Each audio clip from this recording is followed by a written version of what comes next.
Lo que vamos a analizar ahora es la teoría de la producción y por qué es importante que conozcamos tanto sobre esta teoría para nuestra empresa. Primero vamos a diferenciar lo que es producción de productividad. La productividad es utilizar eficientemente todos nuestros factores de producción para obtener nuestros bienes y servicios. Y la producción es la cantidad física de producto, bien o servicio que yo voy a obtener. Los factores de producción son la tierra, el trabajo, el capital y la tecnología. Nosotros vamos a trabajar en este análisis con la tierra, el trabajo y el capital. Cuando hablamos de proceso productivo hablamos de entradas y salidas. La entrada corresponde a los insumos, generalmente ustedes esto lo vieron como input, ¿no? Que son las entradas. Se produce o se realiza el proceso productivo para generar bienes y servicios que son las salidas o los output. En economía diferenciamos el corto y el largo plazo con respecto a los tipos de factores que utilizamos. Generalmente en contabilidad esto no sucede, ya que es bien diferenciado el corto y el largo plazo. El corto plazo son aquellos acontecimientos económicos o financieros que suceden dentro del año y el largo plazo fuera del año. En economía tiene que ver con que si el factor es variable o si es fijo. En el corto plazo hay un factor que es variable, es decir, que si yo puedo modificar uno de los factores, estoy haciendo un análisis en el corto plazo. En cambio, en el largo plazo, todos los factores son variables, ya que todos los puedo modificar en el largo plazo. Como ustedes saben, los objetivos de la empresa puede ser un objetivo financiero o un objetivo pensando en cuestiones teóricas, ¿no? Por ejemplo, posicionarse en el mercado, por ejemplo, mantener una empresa que es familiar, pero nosotros lo que vamos a ver es su aspecto financiero que tiene que ver con ese objetivo clásico que tiene la empresa, que es la de maximizar beneficios, es decir, aumentar nuestras ganancias con el menor costo posible. ¿Cómo se hace eso? Para maximizar los beneficios, la empresa debe saber qué cantidad de producto va a producir y para ello qué cantidad de factores va a utilizar. Los beneficios van a depender de los ingresos y los costos, ya que el beneficio es igual a los ingresos totales menos los costos totales. ¿De qué van a depender los costos? De la cantidad de factores que yo voy a utilizar. En función o en relación a qué cantidad de producir, qué cantidad de producir, por lo tanto, qué cantidad de factores voy a utilizar, se toma la función de producción, que es la cantidad de producto que yo voy a tener en función de cada uno de los factores que voy a utilizar. En el análisis de la función de producción a corto plazo, tenemos que tener en cuenta cuánto puede producirse y cuánto debe producirse. Cuánto puede producirse es una decisión técnica y estamos hablando de la función de producción. Cuánto debe producirse es una decisión económica y estamos hablando de una función de costos. A través de la función de producción nos permite analizar las distintas formas en que los empresarios pueden combinar todos los recursos o insumos para producir sus bienes y servicios de tal forma que les resulte económicamente conveniente, es decir, que aumente sus ganancias, ¿no? Disminuyendo sus costos. Los costos vienen dados, recuerden por la filmina anterior, vienen dados por la cantidad de insumos que yo voy a utilizar. Es decir, que la función de producción me va a explicar a mí cuál es la mayor producción que yo voy a tener combinando los recursos y los factores para obtener el producto o el bien o el servicio que quiero dar. Decimos entonces que la función de producción es una relación, ya sea en un cuadro o en una ecuación matemática, que indica la cantidad máxima de un producto que se puede obtener con el uso de una determinada cantidad de insumos. Como se ve en esta gráfica, la función de producción en un principio es creciente, pero llega a un momento que empieza a decrecer. Se dice que tiene una pendiente decreciente. Luego de este punto, la función empieza a decrecer. Y se trata de acá de analizar la ley de rendimientos marginales decrecientes. ¿Qué es lo que dice? Que a medida que yo voy agregando factores de variables, es decir, pongámosle trabajadores, mi producción va a ir aumentando, pero va a llegar un momento que en vez de aumentar la producción va a decrecer. Y ahora lo vamos a ver en un ejemplo.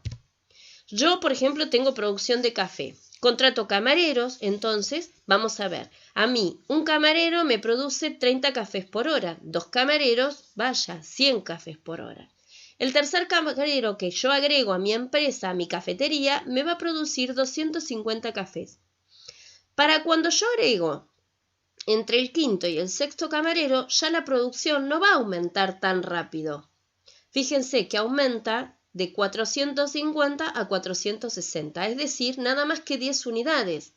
Y para cuando yo agrego al séptimo camarero, en vez de producir más, voy a producir mucho menos. ¿Esto a qué se debe? Y seguramente que yo lo único que varié fue el factor trabajo, mientras que yo no varié mi capital, es decir, ponga más máquinas de café, agrande el espacio físico que tengo para hacer café, para vender los cafés, no voy a tener camareros que se están chocando y va a ser ineficiente mi producción. Por lo tanto, va a disminuir en vez de crecer. Esta es la ley de rendimientos marginales decrecientes. ¿Cuánto me reporta una unidad más del factor variable a mi producción? Entonces, ¿qué es lo que analizamos en un cuadro? Analizamos la productividad total, que son las unidades físicas producidas, la cantidad de café producidas, la productividad media, que es lo producido por cada unidad de trabajo, es decir, cuánto me produce a mí es un promedio de las unidades producidas por la cantidad de trabajadores que tengo, ¿no? Y la productividad marginal es la variación de la producción al agregar una unidad más del factor variable, es decir, en cuánto me aumenta a mí la producción, ¿no? La cantidad de café al agregar una unidad más de trabajadores. Gráficamente nosotros tenemos lo que refleja esta filmina. Tenemos la producción de café y acá abajo tenemos el producto marginal. Como ustedes ven, el producto marginal aumenta, pero llega un momento que disminuye hasta menos 0, menos 50, baja de 0. ¿Cómo calculo el producto marginal? Un camarero me reporta a mí 30 unidades de café por hora. 2 camareros me reportan 100 unidades de café. La variación quiere decir que un camarero más a mí me produjo 70 unidades más de café. Fíjense en cómo es la productividad marginal, cómo va a variar. Primero aumenta rápidamente y luego disminuye rápidamente también. Va a llegar un momento que una unidad más de café no me va a reportar nada, sino que lo que estoy haciendo es gastando en insumos, es decir, en trabajadores, y no me está aumentando la producción, no me modifica, sino que al contrario, entorpece mi producción. El producto medio también disminuye, pero de una manera distinta, crece y después disminuye. Estos son cálculos matemáticos, entonces no es inventado. El valor que le quieran poner acá a la producción, que ustedes le quieran poner a la producción, el valor que le quieran poner a la producción, esto va a ser así. Aumenta en un principio y disminuye luego, tanto el producto marginal por la ley de rendimientos marginales decrecientes y el producto medio. En este caso lo que vemos es la relación que hay entre las 3 variables, la producción, y el producto marginal y el producto medio. Ustedes ven que el producto medio y el producto marginal se cruzan al mismo tiempo que mi producción total se empieza a estancar. Y se hace 0, mi productividad marginal se hace 0, quiere decir que no me reporta absolutamente nada agregar un trabajador más, en el momento en que la producción empieza a caer. Es decir, si yo agrego una unidad más, un trabajador más, mi producción en vez de aumentar va a disminuir. Esto se debe a la ley de rendimientos marginales decrecientes. Este mismo gráfico, que es el gráfico que vimos anterior, lo podemos dividir en 3 etapas. La primera etapa va desde el primer producto que yo hice hasta donde se cruza, mi primera unidad producida, hasta donde se cruza el producto marginal con el producto medio, que coincide, ¿ven? Con esta tangente. Si la vemos en el valor anterior, acá si trazamos una tangente va a coincidir con este valor. Donde la tangente se hace, ¿no? La tangente viene por acá, es donde se cruza, es donde empieza a disminuir. La primera etapa va hasta donde el producto medio y el producto marginal se cruzan. La segunda etapa va desde ese punto donde se cruzan el producto marginal y el producto medio hasta donde el producto marginal se hace cero, que coincide con el máximo de la producción realizada, del total de producción. A partir de ahí, como el producto marginal se hace menor que cero, nuestra producción comienza a disminuir. ¿En qué etapa, en cuál de las 3 etapas de la producción yo tengo la mejor eficiencia y es donde yo tengo que producir? Bien, analicemos. En la primera etapa, el producto medio es creciente, ¿no?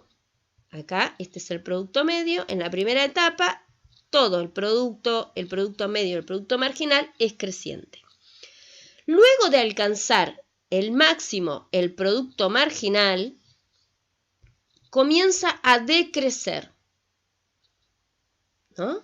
En esta etapa la cantidad de insumo variable es insuficiente, lo que quiere decir que necesito contratar más trabajadores en relación al capital fijo que tengo. En esta etapa no conviene producir ya que estoy trabajando ineficientemente, porque el producto medio sigue siendo creciente, es decir, lo producido dividido la cantidad de trabajadores que tengo sigue en aumento. Puedo agregar más trabajadores. La producción debe, en esta etapa media, en la segunda etapa, tiene que producirse la producción. ¿Por qué? Porque sigue siendo conveniente contratar unidades de trabajadores, ¿no? ¿Hasta cuándo? Hasta el límite en el cual el valor del producto generado por la última unidad de insumo variable resulta igual a 0. Es decir, hasta que la productividad marginal se hace 0, ¿no? En esta etapa, en la etapa 2, es cuando la empresa alcanza su máximo de eficiencia. En la etapa 3 el producto marginal es 0, por lo tanto es negativo, y las unidades adicionales tienen como resultado la reducción de la producción. De hecho, acá empieza a disminuir. Entonces, ¿dónde voy a producir como empresario? En la etapa 2. Por eso sirve analizar todo lo que tiene que ver con las gráficas. ¿Qué sucede en el largo plazo? En el largo plazo hablamos de rendimientos a escala. ¿Por qué a escala? Porque va a depender de los objetivos de la que tiene la empresa en un futuro y del tamaño de la empresa. En ese plazo, todos los factores son variables. Va a depender del tamaño de la escala de la empresa, y el aumento de todos los factores no implica que el producto aumente de la misma manera. ¿Cómo varía el producto? O sea, lo que yo voy a tener de producción. Si el aumento de los factores es más que proporcional, hablamos de rendimientos de escala crecientes.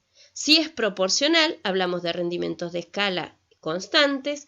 Y si es menos que proporcional, o sea, en relación de factores y producción, hablamos de rendimientos decrecientes a escala. Quiere decir que si los factores aumentan de una manera menos proporcional que la producción, nuestros rendimientos van a ser decrecientes. En el próximo video vamos a hablar sobre la función de costos.